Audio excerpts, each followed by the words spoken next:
This week on the Computer Chronicles, how to find the best deals at online travel sites. We'll show you some of the better features on Expedia.com that you may not be aware of.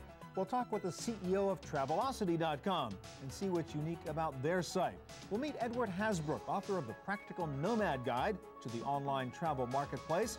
We'll tell you the secrets of getting your price at online travel auction sites like Priceline. And if you're into adventure travel, we'll show you one site that offers everything from educational study trips to international volunteer opportunities. Plus, my pick of the week, a cool new way to listen to your computer files on your MP3 player. Online travel tips coming up next on the Computer Chronicles. Computer Chronicles is brought to you by the Oracle Small Business Suite, one completely integrated application that helps make it easier to run your business, including accounting, sales and service, your web presence, and more. Additional funding is provided by PC to PC, the online migration service from PC First, moving files, applications, and preferences from your old computer to your new one.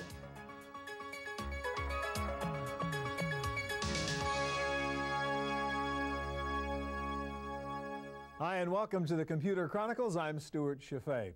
The most successful e-commerce product on the web is travel. Last year, online travel sales were over $14 billion, and it's estimated that more than 20 million Americans now regularly book their travel arrangements online.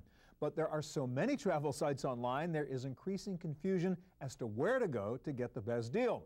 So this week, we're going to show you some of the secrets of making your travel arrangements online. And we're going to start with one of the most well-known travel sites, Expedia. And this is Mitch Robinson of Expedia. Hi, Mitch. Hi, Stuart. Let's talk about some of the new things on Expedia that people may not be familiar with. And let's talk about booking flights, since that's what most people do.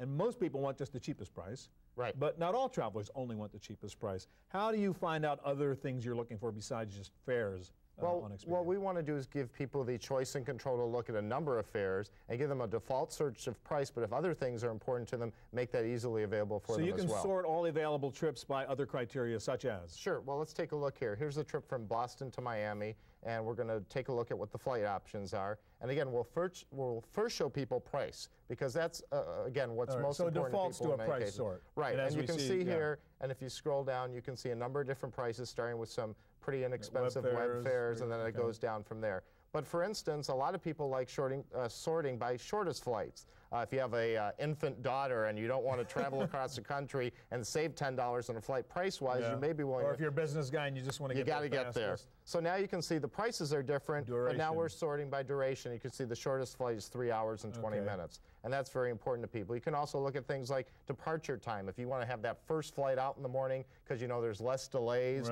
then you can look at the first flight out, and maybe that's the one you want to take. Okay, great. Now let's talk about the next thing that people tend to do with Expedia, and that is book hotels. And one of the problems in the past is you don't know where the darn hotel is, or even if you have the address, you don't know if it's in the right part of town. How do you solve that problem? Well, one way we solve that is by being able to sort, first of all, by different neighborhoods, and then from there being able to look at where on a map you want to be. So right now I'm going to do a quick search here of going to Chicago, and we'll put in Chicago right there. So it's no longer just so many miles from the airport or whatever. No, yeah, that's exactly what people always thought of. But now, again, based on business and things like that, you may want to change that. So I'm going to pick a Magnificent Mile, which is in downtown Chicago, and a map will come up that will show us where the different hotels are. And these are a combination of hotels where we have special rates and give people really some great options on what's important to them. All right, so you can pick the neighborhood, and then actually there's a map somewhere that will show you where in the neighborhood that hotel is, so I can actually figure, is it close to where my meeting is or where my family is, or whatever it happens to be. And that's what's becoming more and more important to people today, as you said, is they want to know where they're going to be, not just what they're going to pay for. All right, so let's take a look. Okay, I got it. You see right there.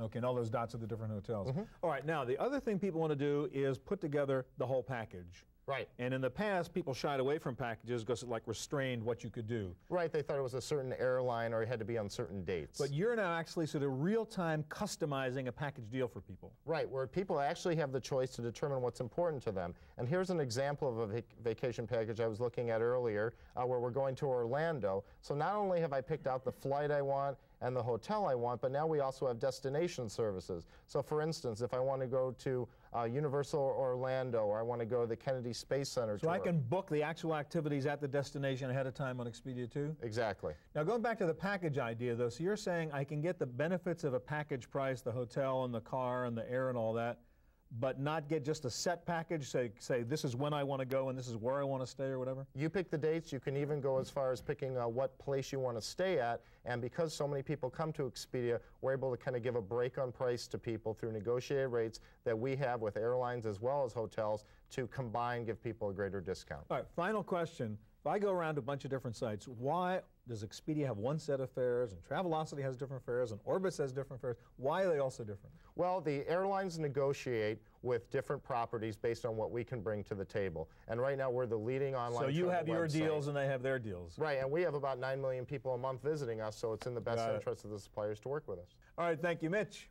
While Expedia is one of the leaders in online travel, there are literally hundreds of other places to go on the web to book or research your travel, and we want to show you some of the better ones. And here to help us do that is Edward Hasbrook. He is author of this book, The Practical Nomad Guide to the Online Travel Marketplace. And you need a book this thick to figure out all the sites that are out there. Let me ask you the first question. I just asked Mitch about why there's so many different fares out there. You go from site to site, and they all seem to have different fares.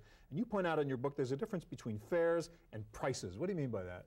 Fares are official prices, list prices, if you will, that are set by the airlines. But the airlines also negotiate deals with wholesalers called consolidators who set their own selling prices. And each of these different sites, in a sense, is a consolidator that may have a different deal with the airline. Or may deal with different ones of them. So there is no one site, no single source, even though I know that's what people want, that would have access to the entire universe of prices. Even if they have millions of fares, that's not necessarily everything. And these sites may not necessarily be impartial, right? They may want to sell you their partners. Well, they're salespeople. You're going into a store and asking them, what do you have to offer? They're not going to tell you that it might be cheaper next door. All right. Let's talk about another site. A lot of people go to Orbitz, which you tend to find good fares at. And I think the point you make is even if you're in Orbitz and you think you found a good fare, you shouldn't stop just there. Well, the airlines that participate in Orbitz all have a deal saying they won't offer a lower fare elsewhere, but they can still offer lower prices through consolidators. And if you go, for example, to their own sites, here's one of the airlines that participates, ATA, American Transair. They're offering the same price, but if you go and book it directly with them, they've got a buy 3, get 1 free promotion. Or some will give you extra frequent flyer miles if you buy directly from them. So always check the actual airline site, too. To compare. And that's shop around is one of the basic pieces of advice. There are also airlines, important ones like Southwest or here JetBlue, which actually has the highest percentage of its sales on the internet of any airline, that don't participate in Orbitz. So you won't find those fares there. You better check them, too. Yes. So there's no one-stop shop here. There is no, what everybody wants, I think they've got 2 questions. One, am I getting the best deal? And the only way to tell is to learn about what's going on and do your homework and shop around. Yeah. And the other question they have is, what's the magic URL where everything's cheaper? Doesn't exist. All right, let me ask you about the consolidators. You mentioned consolidators, and there's specific sites that claim to be just consolidators, like One Travel or what's it, Farebeater and so on. What's the deal there? This is farebeater.com. This is a service of One Travel, which actually is owned by the by the Amadeus computer reservation service. And they're one of the sites that has a mix of published fares, but they also have consolidator fares, and they also have white label fares. What's a white label fare? That's one of the fares where they don't tell you what airline you're going to be on or what time it will be. The Hotwire type thing. Right. But here they have, if you go to farebeater.com, you can get a mix all together in one display that compares. Again, not all of them, but can give you some idea whether there might be a savings to looking at consolidators or white Generally lower fares here than in an Expedia or Travelocity? No rule of thumb. No rule. Sometimes you'll find that there's a web special that's only available through Orbitz or the airline site that's cheapest. Sometimes you'll find a consolidator has the best deal. All right, now, Edward, there are sites that claim they will search all the sites for you, like Sidestep, et cetera. What about those sort of multi-search sites? What they're doing is they're going in the background when you query them, and they're actually trying to go with a web spider and crawl those other sites. And they do a reasonably good job of it, but every time the back-end sites change, they have to adjust. So a lot of times you'll find that there is a fare actually available on one of those sites that Sidestep or Kixo or Fairchase won't find. They're useful, but again, not 100% reliable. They're merely a guide to other places. Again, there's no one magic place to go here. Now, the other thing I want to ask you about, some of these sites like Expedia, Orbitz are great if you're doing the typical round trip. I'm going from San Francisco to New York and back, etc. But if you want to put together a complicated trip, especially an international one, they're kind of useless. Well, you have one you recommend. Travelocity has gotten better for multi-stop trips within the U.S. Internationally, you might want to take a look at airtrex.com. They specialize in round the world and other multi-continent international tickets. Here, you can go and you can pick off this map, and I've put together a list of cities, starting in New York, going to London, and making your way through Europe to Rome, then flying to Bangkok, to Australia, back to New York. And then you can push a button on here, and you get a range of options starting, again, these are mostly put together out of consolidator fares. This is the kind of thing where for these specialized kinds of travel in a lot of different areas, you need to start looking at specialized agencies online. And part of the value of the internet for travel is not just the shopping, but being able to find the specialized vendors, the specialized services. So it's the research as well as the booking. Yeah, you know, the travel, like the internet, connects real people in real places, not just screenshots, but you can actually hook up with people who've been there or people in the place you're going. So it's not just buy the tickets, but find out what's going to happen. And in some ways, I think that those can be the greatest values of the internet for travelers. Real quick, just a few seconds left. Is the travel agent dead? Is there any value to go to your travel agent? Well, yes, absolutely. You know, if you want the one-stop shopping, if you want to go to one place and ask one person, go to a travel agent, pay them a fee, and they'll do the research for you. All right, thank you very much, Edward. Well, we looked at Expedia earlier. One of the other biggies in online travel is Travelocity, and here's a look at some of the unique features you'll find on their site. Travelocity says it is the biggest online travel site with more total travel bookings than any other travel website. It has gotten high ratings from travel industry experts. But with increased security screening at airports these days, some travelers are concerned that they can't use a ticket purchased online to go straight to the gate. But that is not true. E-tickets are absolutely still accepted at airports. You need to print out your receipt in advance, have your government-issued ID, and you can go right through security with an e-ticket. Another potential problem with using an online agency like Travelocity is, what do you do when you have to change your ticket or you have a reservations problem? Well, many people think that if you have a problem with an online booking, you have to open your laptop in the airport and plug it in the nearest payphone. And that simply isn't correct. At Travelocity, we have over 1,200 customer service agents available 24 hours a day, every day of the year to help you.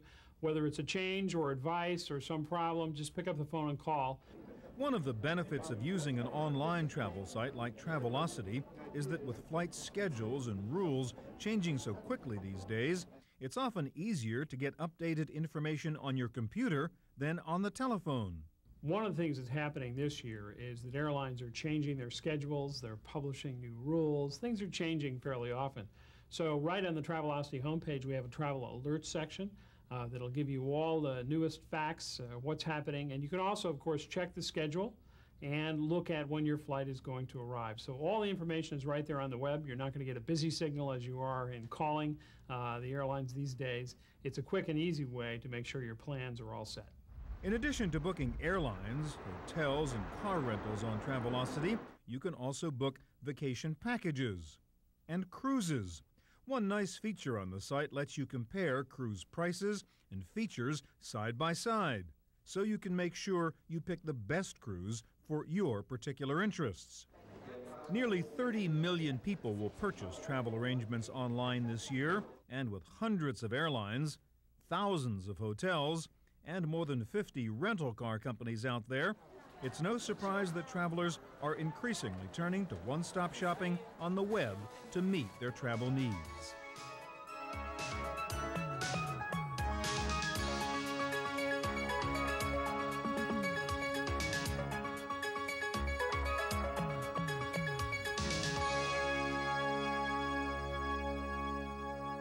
One of the real revolutions in booking travel on the internet was Priceline and this whole idea of auctions and reverse auctions and buying travel arrangements. Here to guide us through that territory is Mike Dugan, who writes the column The Sensible Traveler for the San Francisco Chronicle. Hi, Mike. Hello. I started booking travel, I think, 15 years ago on CompuServe 300 baud Easy Saver, and I loved it. And we've come a long way since then. Let's talk about some of these auction things. Priceline.com, number one. It's not really an auction, though, is it? It's not an auction. You do bid on your ticket prices, hotel, rental cars. But it's not literally bidding, is it? You are trying to come as close as you can to a secret minimum price right. that only the people at Priceline know. And if you guess too low, you lose. If you lose, and you have to wait a day before you can guess And if you guess too high, tough. You pay too much. Right. But there are bargains there potentially, right? There are excellent bargains there. I've used Priceline and been very happy with it, but there are disadvantages to Priceline that you have to know coming in. First of all, they don't tell you the airlines or the time of day that you fly until after you've already paid for the ticket.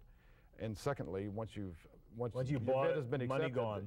Exactly. Right. All right, let's go to hotwire.com and pull that one up, because that's kind of similar to Priceline. Now let's talk about the differences between a Priceline and a Hotwire. Hotwire is similar to Priceline in that you only get to go in once a day, and you have a. But they tell you the price. They tell you the price, and you have an hour to decide whether or not you want to accept it. But again, you don't know what the airline is. You don't know when you're leaving. That's right. That's right. Which is better for you, Hotwire or Priceline? With Hotwire, you can take that hour and cruise some of the other research other prices. You know what you're dealing with. Yeah, which you should actually do before you go to either one of these sites anyway. You should go to cheaptickets.com or Orbitz and get a baseline and then reduce. So know what a good bid is if you're going to go, or exactly. a theoretical bid if you're going to Priceline. Precisely. All right, let's take a look at another one, which is a real auction, and that's skyauction.com. Skyauction.com is a true auction because you're bidding against other individuals out there in the There's system. some trip there, and you're going to see who's going to get it at the highest price. That's exactly right. Now, the disadvantage to Sky Auction is that you can't say, I want to go to Baltimore on Thursday. What's the best price you have? You have to select, as coming up here sooner or later, you have to select package deals or programs that they've already picked for you. If you know you're going to be taking a couple of weeks vacation in July and you're looking for something that would be fun at a good price, Sky Auction's a very good place. So this is literally an auction. Here's the packages we have. Right. What are you willing to pay for it? You also have to be aware that the prices they establish are there are minimum bid prices then. There are, and you will pay more than what the number you see there is, whatever your bid is, because there are taxes and fees. And if you click down here, they will tell you what those taxes and fees. So at least they give you all the information. You know what you're getting into. Even though it's an auction, it's not Priceline where you're buying blind. Exactly. Okay. Exactly. While we're talking about that, let's go to eBay, because a lot of people are auctioning, bidding for travel on eBay, but there are a couple of caveats there, right? There's some major caveats. You can buy tickets, and you can buy upgrades and frequent flyer free. Yeah, here's a lot of that one kind you of have thing. up here. What it says: buy Southwest Air Drink coupons, and we'll give you a free ticket. This is because the airlines don't like to honor these tickets, and if they think that you've bought it, paid for it from another individual, that you might get to the airport and find yourself being stuck. So they're trying to get around it by saying you're buying drink tickets, you're buying a photo's guide, and we'll throw in this free ticket. So they're selling a drink ticket for $250. It's caveat emptor for sure on this one. All right, finally, there's one very interesting site, what's called biddingfortravel.com, which is kind of a board for people to trade stories about the Priceline. That's right. Bidding for Travel is for people who think way too much about all of this. Okay. It's got message boards where people give each other tips on how to get the best deals on these things. If you want to be a good bidder, you got to have information with other buyers. Again, buyer beware when you consider these tips. Mike, thank you very much. My pleasure. All right. Well, for many people, travel isn't just about getting from A to B, but it's about having an experience. They want more than just a plane ticket. They want an adventure. And the web is great for that kind of travel planning, too. And here to show us the more exotic side of online travel planning is Troy Peden, founder and editor of GoAbroad.com. And this is sort of the fun stuff in a way, right? Not just plane tickets, but the travel adventures. What kinds of things could I find on your site, Troy? Well, we give you some meaningful purposes of travel, like study abroad, interning abroad, teaching abroad. Okay, so this is not the 1 week, 2 week trip, but I want to go somewhere in another country and do something interesting. There are also 1 and 2 week opportunities available as well. Volunteering abroad for a week or two is a possibility, even studying abroad for a couple of weeks. All right, so let's start with study abroad. Say, I'd like to spend a semester or something going abroad. What would I find out here? Okay, our study abroad directory includes some content related specifically to study abroad, like a scholarship search, a guide on exactly what you need to do to study abroad. I can pick what country now I want to try to study Sure, in. you could choose a country. Let's look at Costa Rica. And then So you basically have like, what, a search engine here of all the different available listings for this? Right. We have 8 different search directories with over 12,000 programs listed. Wow. So you can look at Costa Rica, for example, and there's 82 different opportunities to study in Costa Rica. For instance, the University of Kansas offers tropical studies in Golfito, Costa Rica. And then we have related content specific to studying abroad in Costa Rica. For example, we have these dynamically constructed online travel guides. Now, what does that mean, dynamically constructed guide? There are tens of thousands of pieces of information contributed by professionals and travelers, and our search directory finds information that's general to Costa Rica, information that's general to studying abroad, and information that's very specific to studying abroad. So you're sort of custom assembling real-time a guide for me based on the queries I've made inside your site? Exactly. Interesting. So you could find a guide on any purpose of travel and any destination. Okay. Let's try another one. Let's go back to your homepage, and I saw you had teaching opportunities. Suppose I say, geez, I'd love to teach abroad for a year or something. Okay. So we can look at the Teach Abroad directory, and the Teach Abroad directory also includes relevant content related specifically to teaching abroad. We could search by country, for instance. We could find TEFL certificates for teaching English abroad, or we could look at the most recent teaching postings on our website. So this is almost a job list here. People who have put up, say, we're looking for a teacher to do such and such in such a place. Exactly, well, and it's free, so you'll find opportunities like volunteer teachers in Nepal. Teach in Spain. Vietnam, preschool in Vietnam, Siberia. Wow. And you can see by the dates, these are all listings that have been put in today or within the last couple days. Yeah, that's fascinating.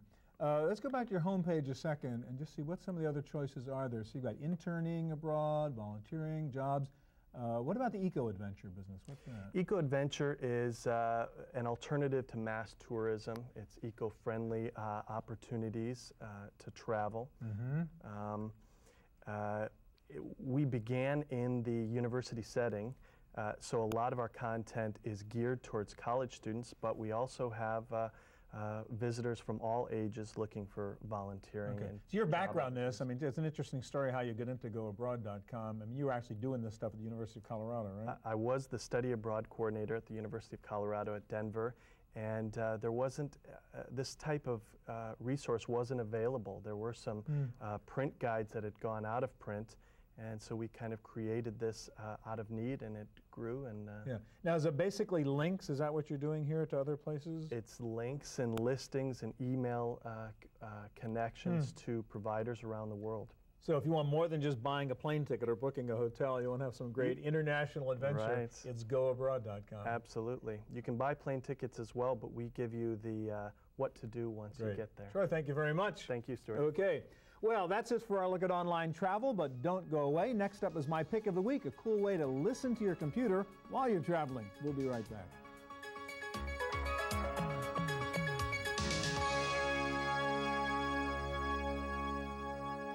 Now for my pick of the week. If you have an MP3 player, you probably use it for listening to music. Well, that's pretty cool, but you can now use that MP3 player for a lot more, like listening to the documents on your computer, your email, even web pages. This is a neat little utility you may not have heard of called iSpeak from Phonics Corporation.